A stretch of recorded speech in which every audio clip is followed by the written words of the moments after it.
நம்ம சேனல்லேருந்து தொடர்ந்தாப்புல நீங்கள் வீடியோக்களை பார்க்கணும்னு நினச்சிங்கன்னா இதுவரை நம்ம சேனலை சப்ஸ்கிரைப் பண்ணுங்கள் கீழே பெல் சிம்பல் இருக்கும் அதையும் கிளிக் பண்ணுங்கள். சரி, வாங்க நம்ம வீடியோக்குள்ளே போகலாம். வணக்கம் நண்பர்களே. ஒரு ஊரில் வியாபாரி ஒருவன் வாழ்ந்து வந்தான். தனது ஊரிலிருந்து தினமும் சரக்கு மூட்டைகளை கொண்டு சென்று பக்கத்து ஊர் சந்தையில் விற்பது அவனது தொழில். இதற்காக மாட்டு வண்டி ஒன்றை அவன் வைத்திருந்தான். ஒரு நாள் அவன் வண்டியில் பூட்டும் மாடு அவனிடம் வந்து, முதலாளி, 2 ஆண்டுகளாக நான் உங்களிடம் வேலை செய்கிறேன். ஆனால் நான் செய்யும் வேலைக்கு நீங்கள் எனக்கு சாப்பிட கொடுக்கும் பொருட்களின் அளவு மிக குறைவாக உள்ளது. தயவு செய்து எனக்கு நீங்கள் கொடுக்கும் புல்லின் அளவை அதிகரிங்கள் என்றது மாடு. மாடு சொன்னதை கவனமாக கேட்ட முதலாளி, மாடே, நீ கடினமாக உழைப்பது உண்மைதான். ஆனால் பக்கத்து வீட்டுக்காரன் மாடு 25 மூட்டைகளை தன் வண்டியில் சுமக்கிறது. ஆனால் நீயோ தினமும் 20 மூட்டைகள் மட்டுமே சுமக்கிறாய். நீ அதிக மூட்டைகளை சுமந்தால் உனக்கு புல்லின் அளவை அதிகரிப்பதை பற்றி யோசிக்கிறேன் என்றான் அந்த முதலாளி. பக்கத்து வீட்டு மாடு பஞ்சு மூட்டைகளை மட்டுமே சுமக்கிறது என்பதை அறியாமல் இந்த மாடு அதிக மூட்டைகளை சுமக்க ஒப்புக்கொண்டது. இப்படியே ஓராண்டு சென்றது. மாடு மீண்டும் சென்று முதலாளியிடம் புல்லின் அளவை அதிகரிக்க கேட்டது. அதற்கு முதலாளி, மாடே, அதிக பாரம் ஏற்றியதால் நம்முடைய பழைய வண்டி பாதிப்படைந்து விட்டது. எனவே நான் இப்போது புது வண்டியை செய்ய சொல்லியுள்ளேன். அதற்கு ஆகும் செலவு வேறு நான் பார்க்க வேண்டும். இன்னும் சற்று நாள் பொறுத்துக்கொள். நான் புல்லின் அளவை நிச்சயம் அதிகரிக்கிறேன் என்றான் முதலாளி. வேறு வழியின்றி மாடு ஒத்துக்கொண்டது. புது வண்டி வந்த 6 மாதங்களுக்கு பின் மாடு மீண்டும் முதலாளியிடம் சென்று வழக்கமான கோரிக்கையை வைத்தது. இப்போது வியாபாரி, மாடே, இப்போதெல்லாம் உன்னுடைய வேகம் மிக குறைந்து விட்டது. பக்கத்து ஊருக்கு செல்ல முன்பை விட அதிக நேரம் எடுத்துக்கொள்கிறாய். இதனால் நான் வியாபாரம் செய்யக்கூடிய நேரம் குறைந்து விட்டது. எனவே எனக்கு அதிக புல் தருவதை இப்போதைக்கு சாத்தியமில்லை என்றான் அந்த முதலாளி.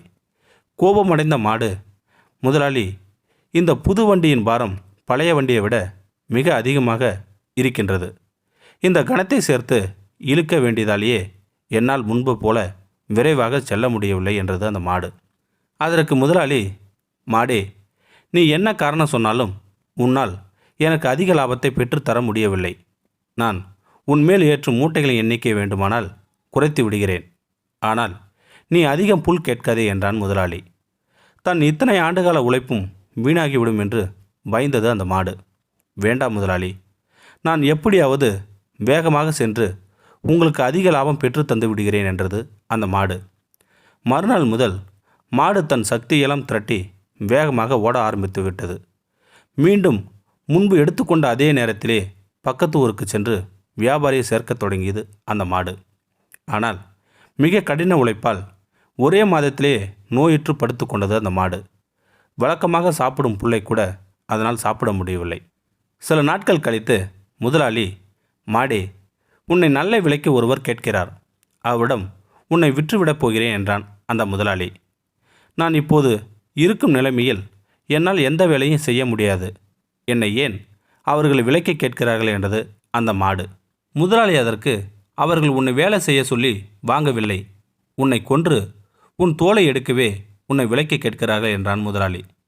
முதலாளி சொன்ன பதிலை கேட்டதும் மாட்டிற்கு கண்கள் நீர் வரத் தொடங்கியது. முதலாளி, நீங்கள் செய்வது அநியாயம். உங்கள் பேச்சை நம்பி மாடாய் உழைத்ததால் தான் நான் நோயுற்று படுத்து கொண்டேன். இல்லாவிடில் நான் நீண்ட காலம் ஆரோக்கியமாக இருந்திருப்பேன். நீங்கள் செய்தது துரோகம் என்றது அந்த மாடு. அதை கேட்ட முதலாளி, நான் செய்தது துரோகம் இல்லை. ஒரு முதலாளியின் லட்சியம் தன் தொழிலாளியிடம் முடிந்த அளவு அதிக வேலை வாங்கி லாபம் பெறுவதுதான். நான் அதையே செய்தேன்.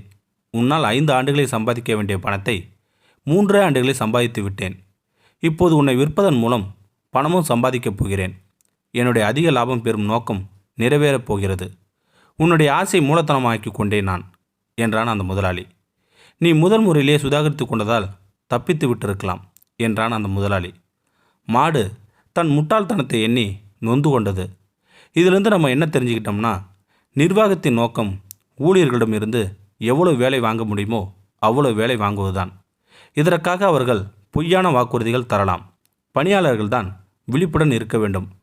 இந்த வீடியோ உங்களுக்கு பிடிச்சிருந்தா கமெண்ட் பாக்ஸில் கமெண்ட் பண்ணுங்கள், கூட உங்கள் ஃப்ரெண்ட்ஸுக்கு ஷேர் பண்ணுங்கள். இதுவரை நம்ம சேனலை சப்ஸ்கிரைப் பண்ணுங்க, சப்ஸ்கிரைப் பண்ணிங்க, கீழே பெல் சிம்பல் இருக்கும், அதையும் கிளிக் பண்ணுங்கள். தேங்க்யூ ஃபார் வாட்சிங்.